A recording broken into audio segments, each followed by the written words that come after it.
L'intelligence artificielle dans la rédaction de votre mémoire, attention. Bonjour à tous. Le but de cette vidéo aujourd'hui, c'est de vous sensibiliser sur les risques de l'utilisation de l'intelligence artificielle dans le cadre de la rédaction de votre mémoire ou de votre thèse. Alors, c'est assez récent, hein, l'intelligence artificielle, c'est une révolution, hein, pour citer effectivement de nombreuses personnes, et qui est une révolution du même ordre, voire encore plus importante que l'émergence d'Internet. Donc, c'est une technologie qui est extrêmement pratique, qui est extrêmement intéressante pour l'humanité et qui aujourd'hui est également utilisée par certaines personnes en matière de rédaction académique. Il y a une bonne manière de l'utiliser, puis il y a une manière dangereuse de l'utiliser. Et je vais tâcher de vous partager mon expérience sur le sujet, puisque depuis que ChatGPT et d'autres IA ont émergé, on a maintenant un petit peu de recul sur ce qu'elle peut apporter, et puis les risques qui sont inhérents à son usage. Alors, l'intelligence artificielle, il ne faut surtout pas l'utiliser en matière de rédaction que vous allez intégrer dans votre mémoire. Je vois en regardant sur Google qu'il y a des sites qui proposent de rédiger votre mémoire en quelques clics avec l'IA. C'est très dangereux et c'est du grand n'importe quoi parce que vous allez vous faire attraper pour plagiat. Aujourd'hui, vous avez des logiciels comme Compilatio qui sont utilisés par de très nombreuses écoles et universités qui utilisent l'intelligence artificielle pour détecter l'intelligence artificielle. C'est-à-dire qu'il y a une IA qui va détecter l'IA. D'accord ? Et aujourd'hui, les scans anti-plagiat sont quasi automatiques dans toutes les écoles qui se respectent. Même celles qui ne se respectent pas trop le font, hein, pour vous dire, parce que ce serait trop facile de faire en 3 clics d'avoir un mémoire qui soit rédigé. Alors ça, déjà, c'est d'un point de vue vérification anti-plagiat. Je vais aborder après d'autres aspects par rapport à l'IA, mais déjà par rapport à la vérification IA. Donc si vous faites cela, si vous faites appel à une IA qui va rédiger votre mémoire, vous êtes sûr de vous faire attraper pour plagiat et vous allez risquer l'exclusion de l'école parce que des logiciels comme Compilatio sont très bien faits. Et on le voit, si vous utilisez ChatGPT et que vous le scannez avec Compilatio, vous pouvez faire le test d'ailleurs, vous allez voir que ça va ressortir comme étant... Il y aura en fait une probabilité d'utilisation de l'IA, vous aurez un pourcentage qui sera très élevé. Et là, votre directeur de mémoire, votre jury va vous poser la question et va vous dire pour qui vous nous prenez. Et s'il est gentil, il va vous dire de réécrire. S'il est plus tatillon, vous allez passer directement au conseil de discipline, sans même qu'il y ait de questions. Et là, je vous souhaite bon courage. Vous allez faire des nuits blanches en pensant que vous allez avoir gagné du temps. Finalement, vous allez en perdre beaucoup plus que si vous l'aviez rédigé vous-même initialement ou que si vous avez fait appel à un rédacteur spécialisé avec une plume humaine. D'accord ?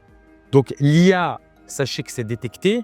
Sachez que les outils aujourd'hui, des plus gros logiciels anti-plagiat, même les logiciels anti-plagiat moyens aujourd'hui détectent l'IA. Vous avez beaucoup d'outils aujourd'hui sur Internet qui détectent l'IA. Donc, si vous mettez du contenu IA dans votre mémoire ou dans votre thèse, c'est une opération kamikaze.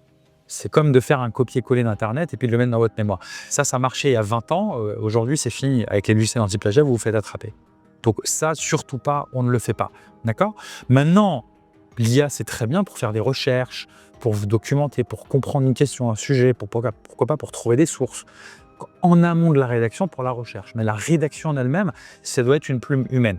D'accord ? Sinon, il y aura une probabilité d'utilisation de l'IA. L'IA détecte en fait des patterns qui sont utilisés par l'IA et sachez que les logiciels comme Compilatio, Raccoon, etc. ont des équipes de recherche et développement qui travaillent spécialement sur ce fléau, c'est-à-dire l'utilisation de l'IA.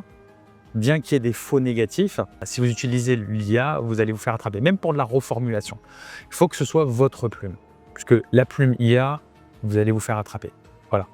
Ça, c'est le premier paramètre au niveau du scan anti-plagiat. Le deuxième paramètre, c'est qu'aucune IA, aujourd'hui, ne peut aller sur le terrain pour faire des entretiens, pour faire des questionnaires, pour faire des observations sur le terrain.